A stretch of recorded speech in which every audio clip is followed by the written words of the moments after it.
Siamo entrati nell'ultima settimana di Carnevale, ma voi lo sapete il termine carnevale da dove arriva?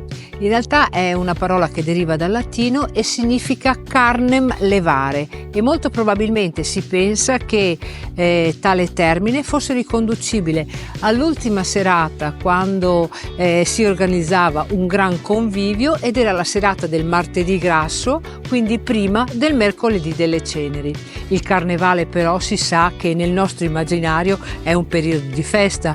Noi siamo vicini a Venezia, dove il periodo del carnevale è un periodo che praticamente investe non solamente per quello che riguarda i costumi, ma per quello che riguarda le tradizioni culinarie, per quello che riguarda l'abbellimento della città vera e propria e non solo.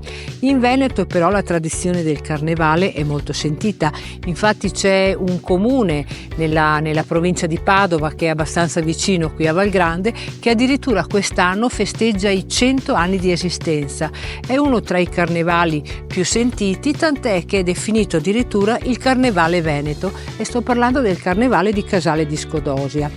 Però, sempre vicino a Valgrande, ci sono altri carnevali che meritano di essere menzionati, e sono in provincia di Verona a Bovolone, oppure nella città di Verona stessa, oppure un carnevale che un po' richiama il periodo medievale, ed è il Carnevale di Bassano.